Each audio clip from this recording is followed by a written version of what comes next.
투미TV 시청자 여러분 반갑습니다. 당신의 부동산 주치 김재경 소장입니다. 제 옆에는 재개발 재건축 전문 변호사님 나와 계십니다. 안녕하세요. 안녕하세요. 법무법인 신목 김예림 변호사입니다.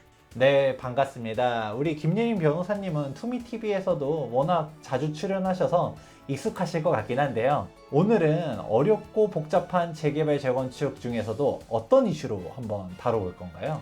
오늘은 이제 많이 물어보시는 게 1+1 분양이거든요. 그래서 이 이슈에 대해서 한번 다뤄보려고 합니다. 1+1은 일단 받을 수 있냐 없냐 가지고서도 많이들 물어보고요. 1+1을 받았다 해도 사실 머리가 아프거든요.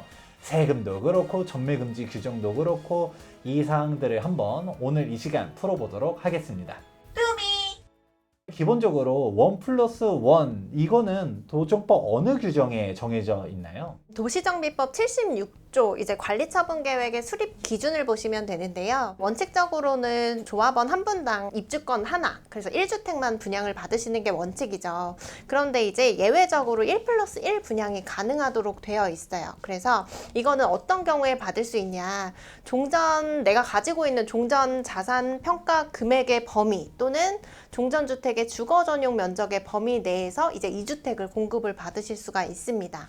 다만 이때 2주택을 받으실 때 그중에 하나의 주택은 60제곱미터 이하를 받으셔야 되고요. 2주택은 이전고시 다음 날부터 3년 동안 이제 전매가 불가능한 주택이 됩니다.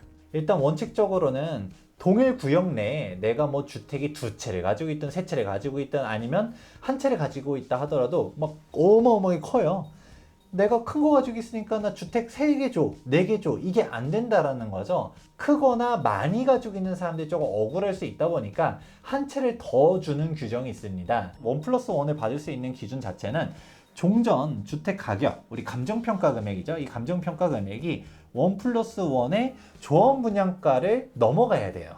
그리고 종전주택 주거 전용 면적이 1+1의 주거 전용 면적도 넘어가야 합니다. 실제로 사례를 들어보게 되면 이 감정평가 금액이 딱 내가 33평형이 예를 들어 조합 분양가 5억, 25평형이 조합 분양가 4억이다 라고 하면 사실 33+25를 받으려고 했었을 때는 이제 9억은 넘어가야 된다는 거죠. 그러면 나는 1억 남았다 라고 환급 받으면 되는 거고요.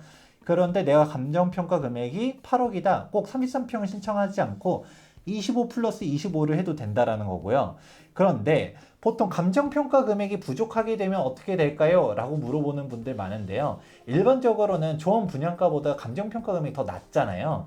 이때는 조합 분양가보다도 감정평가 금액이 낮게 되면 그만큼에 대한 분담금을 납부하면 돼요. 근데 이거를 사람들이 약간 조금 헷갈려 해가지고 감정평가 금액이 6억이에요. 25평 받고서도 조금 남으니까 25평 하나 더 신청하고 부족한 금액은 2억 분담금 더 납부하면 안 될까요? 라고 말하시는 분들이 종종 있는데 안 됩니다. 이 1+1은 원래 줘야 되는 게 아니라 예외적인 규정이다 보니까 그냥 충분하게 감정평가 금액이 확실하게 넘어가야 된다라고 볼 수 있는 것이죠. 종전자산이라고 했었을 때 이 종전자산은 권리가를 말하는 건가요? 감정가를 말하는 건가요? 감정가를 말하는데요. 결론적으로는 이제 권리가액이랑 헷갈리기가 쉬우시겠죠. 이제 권리가액은 뭐냐면 종전자산 평가 금액, 종전자산을 감정평가한 금액의 비례율을 곱한 값이 권리가액이고요. 1+1 분양을 받을 수 있는 요건을 판단할 때는 종전자산의 감정평가 금액을 기준으로 하고 있습니다. 감정평가 금액이 예를 들어서 진짜 8억이다, 10억이다 이렇게 나오면 끝인 거지 권리 가격이 나중 가서 6억이 됐어요. 뭐 이렇다 해서 1+1이 취소되고 이런 건 아니라는 거죠? 네, 맞아요.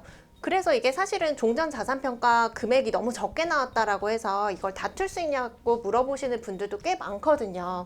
근데 사실 보통은 별로 실익이 없어요. 왜냐하면 비례율에서 조정이 되기 때문에. 근데 이제 1+1 분양 관련해서 내가 조금 미달한다 뭐 이런 경우에는 사실 좀 실익이 있을 수가 있기는 하죠. 권리가가 아니라 감정가를 기준으로 한다라는 부분도 참고해 보면 좋을 것 같습니다.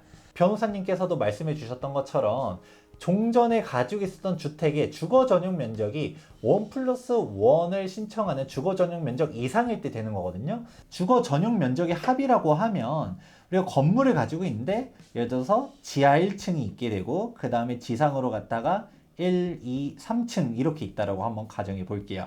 그런데 지하 1층은 주거로 쓰고 있다 하더라도 예를 들어 지하실이에요. 그러면 합산이 되지 않는다는 거고요. 또 1층 같은 경우는 상가로 쓰고 있네요. 근생이라고 건축물 대장에 나와 있는 거예요.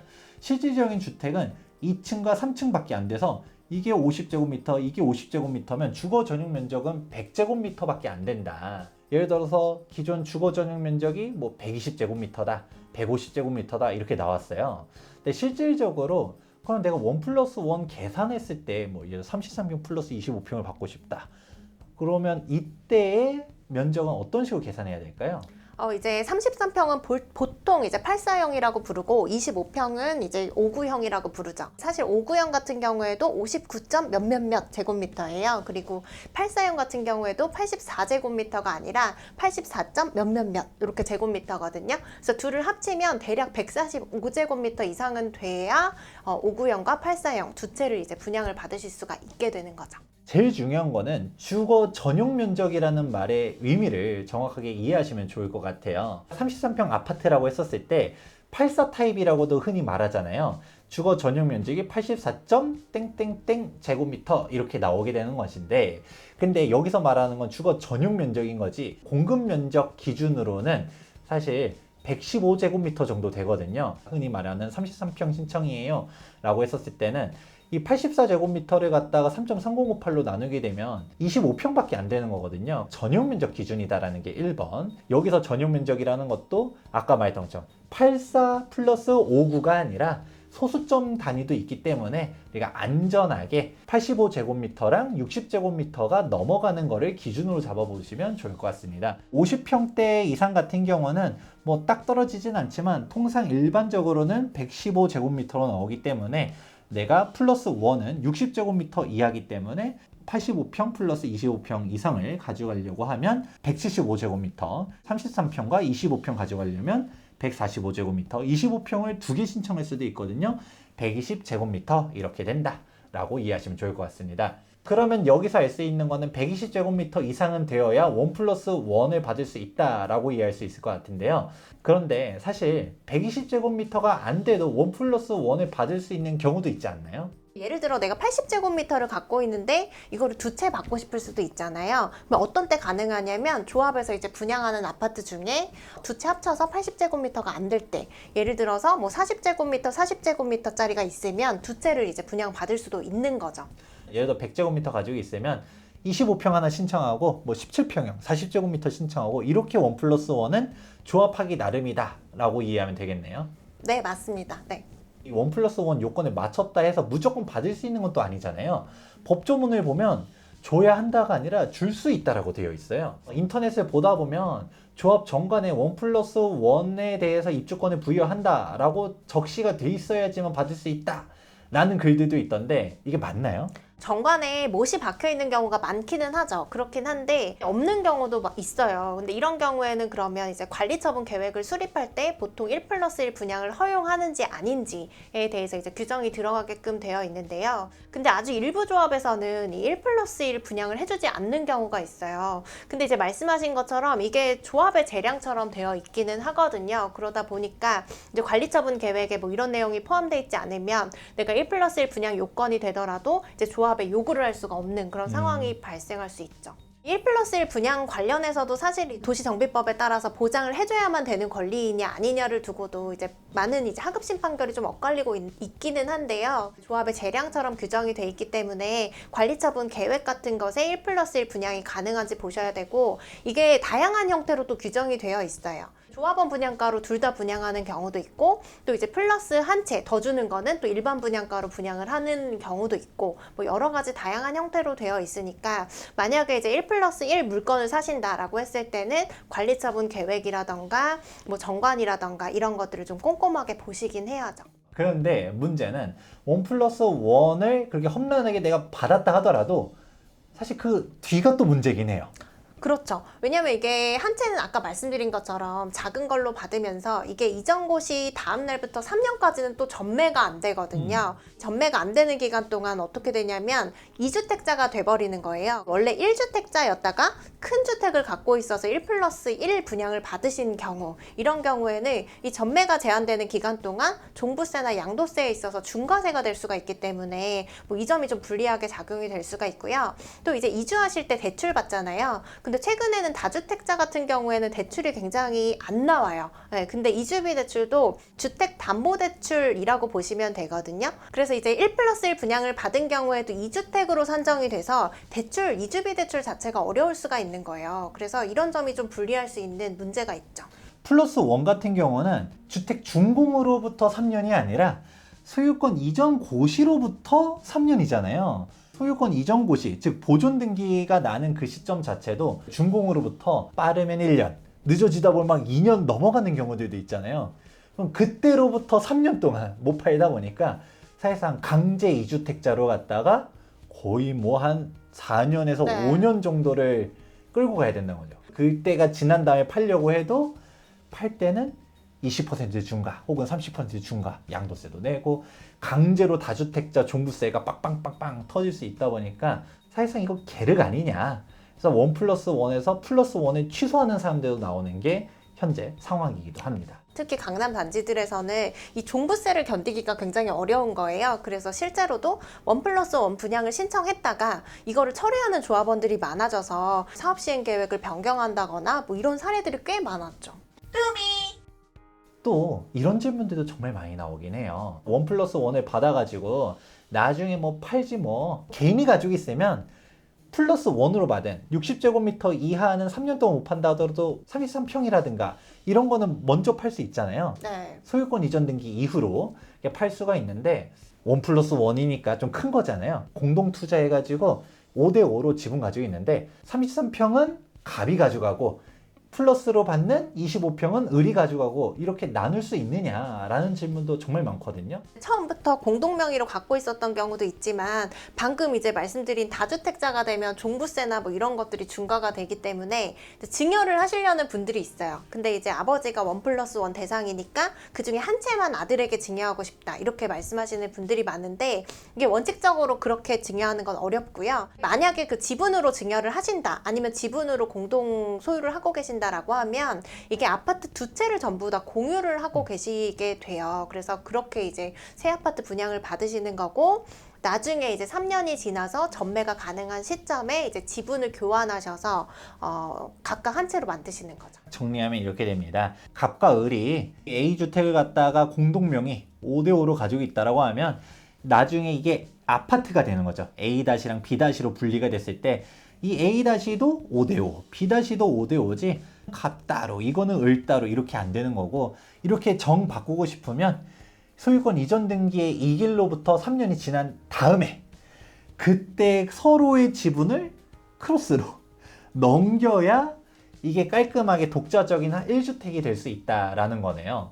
그러면 그때 가서 양도세가 또 나오는 거 아니에요? 보통 지분을 교환하실 때 이거를 서로 양도하는 걸로 봐서 양도세가 과세되는 걸로 생각하시는 분들이 많은데요. 근데 이제 원래 공유를 하고 있다가 두 채를 공유하게 되고 여기서 지분 교환이 일어나는 거잖아요. 그래서 이게 동등한 비율로 지분 교환이 될 때는 양도세가 발생하지 않습니다. 재건축 완공 전에 갑이 을에게 공유 지분 일부를 양도하고 완공된 이후에 이제 갑과 을이 각각 한 채씩 단독 소유하는 걸로 지분 정리한 경우에 어떻게 되느냐라는 것이 이제 질의 요지였는데요. 기존 해석 사례가 있으니까 그걸 참고하도록 되어 있어요. 그래서 이거는 기획재정부 재산세제과 49호로 이제 가게 되는데요. 여기 보면 똑같은 질의지만 이거는 가로주택 정비 사업이었죠. 근데 이것도 마찬가지로 재건축 재개발에도 그대로 적용이 된다는 건데 1화는 일단 유상 양도인 교환에 해당되기 때문에 과세 대상이다 라는 의견이 있고 두 번째로는 공유물 분할에 해당하기 때문에 양도소득세 과세 대상이 아니다 라는 의견이 있는데 이제 이 안을 채택을 했죠. 그래서 상호 지분 정산을 할 때는 시가차익에 관한 정산을 하는 경우 그 정산된 부분은 양도소득세 과세 대상에 해당하지 않는다라고 이제 해석이 있습니다. 그래서 이 해석을 참고를 하셔서 동등한 지분만큼 이제 교환을 하실 때 이때는 양도소득세가 과세되지 않는다라고 이해하시면 될 것 같아요. 근데 이제 동등한 지분을 이제 교환하지 않는 경우가 있어요. 예를 들어서 33평을 받고 25평을 분양을 받으셨는데 이게 지금 두 채 다 공유로 되어 있잖아요. 근데 단독 소유로 바꾸려면 이제 어쨌든 간에 33평을 단독으로 소유하게 되신 분이 더 많은 지분을 이제 양도를 받으시게 되는 거죠. 그러면 이 경우에는 그 차익만큼 감정평가해서 양도소득세가 또 과세가 됩니다. 생각보다 내용이 많습니다. 진짜 간혹 이런 분들도 있어요. 고의는 아니라 하더라도 모르고 팔면 어떻게 돼요? 라고 말하시는 분들도 있거든요. 이거 꼭 지켜야 되나요? 못 지키면 어떻게 될까요? 형사처벌 될 가능성이 높기 때문에 실제로 도시정비법에 규정이 있습니다. 이 1+1 같은 경우에는 한 채를 이제 아까 제한에 따라서 3년 동안 못 파시잖아요. 근데 그 기간 안에 전매를 하거나 전매를 알선했다. 뭐 이런 경우에는 3년 이하의 징역 또는 3천만 원 이하의 벌금에 처해질 수가 있습니다. 변호사님, 1+1과 별개로 그냥 아예 2채, 3채, 4채 이렇게 받을 수 있는 규정도 있다면서요? 네, 이것도 이제 예외 규정에 해당하는 거죠. 보통은 이제 지방에서 일어나는 재건축 사업 같은 경우에는 이제 내가 가지고 있는 주택만큼 또 받으실 수 있는 경우들이 있어요. 이것도 마찬가지로 아까 말씀드린 도시정비법 76조의 관리처분 계획의 수립 기준에 이제 정해져 있는데요. 여기서 이제 과밀 억제권역에 위치하지 않은 재건축 사업의 토지 등 소유자는 원칙적으로 소유한 주택수만큼 공급을 받을 수도 있도록 되어 있어요. 근데 여기 단서가 붙어 있죠. 과밀 억제권역에 위치하지 않은 재건축 사업이라고 하더라도 투기과열지구 또는 조정대상 지역으로 여기에 지정이 돼 있고 사업 시행 계획 인가 신청을 했다. 이런 경우에는 또 제외가 됩니다. 그리고 이제 소유한 주택수의 범위 내에서 세 채까지 이제 받을 수 있는 경우도 있는데요. 이거는 과밀 억제권역에 위치하고 있는 재건축 사업의 경우에도 이제 세 채까지 공급을 받을 수 있는 경우가 규정이 또 되어 있습니다. 근데 이것도 아까 그 과밀 억제권역이 아닌 곳에서 이제 가지고 있는 주택 수만큼 분양을 받을 수 있는 경우랑 마찬가지로 여기가 투기과열지구나 조정대상 지역으로 지정이 돼 있어서 여기서 이제 사업 시행 계획 인가 신청을 한 경우 뭐 이런 경우에는 규정이 적용이 되지가 않습니다. 1+1보다 훨씬 복잡한 것 네, 같아요. 맞아요. 네. 일단 과밀 억제 권역이면 안 된다라는 거네요. 과밀 억제 권역이 아닌 뭐 예를 들어 지방이라든가 외곽 지역에 가지고 있는 사람들은 주택 수대로 받을 수가 있다. 그런데 과밀 억제 권역이라 하더라도 3주택까지는 받을 수가 있다라고 했는데 단서 조항이 투기과열지구나 조정 대상 지역인 경우는 이 경우에서 또 예외를 주기 때문에 과밀 억제 권역이다 라고 한다 하더라도 난 3주택 받을 수 있잖아가 아니라 어지간한 과밀 억제 권역은 다 조정 대상 지역을 묶여 있기 때문에 그래서 이제 다 안 된다는 거고 나는 과밀 억제 권역이 아닌데 라고 한다 하더라도 사실 어지간한 수도권 같은 경우는 또 조정 대상 지역이 다 묶여 있잖아요. 네, 맞아요. 그래서 여러 개를 못 받는다 라는 것이죠. 그런데 여기서 혹시라도 헷갈려 할까봐 물어보는 거지만 1+1은 조정 대상 지역 투기과열지구랑 상관없는 거죠? 1+1 분양은 뭐 이게 규제 지역이든 아니든 상관이 없고요. 이게 조합에서 주기로 정하면 받으실 수가 있습니다. 사실상 뭐 서울 수도권 같은 경우는 다 조정 대상 지역 투기과열지구다 보니까 못 받는 거 아니야 라고 생각할 수도 있겠지만 예외가 또 있네요.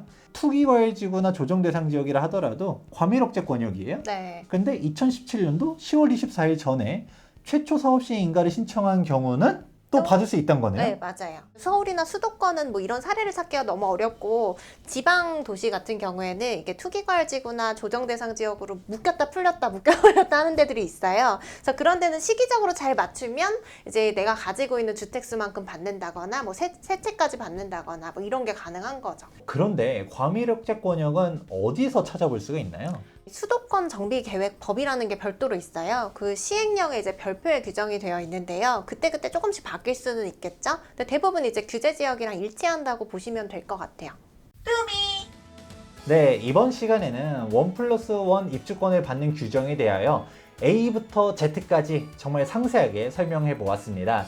여러분들이 많이 질문하신 내용들 꽉꽉 눌러 담았으니까 도움되셨다면 좋아요와 구독하기 눌러주시는 것도 잊지 말아주시기 바랍니다. 지금까지 부동산 주치 김재경 소장과 법무법인 신목 김예림 변호사였습니다. 감사합니다.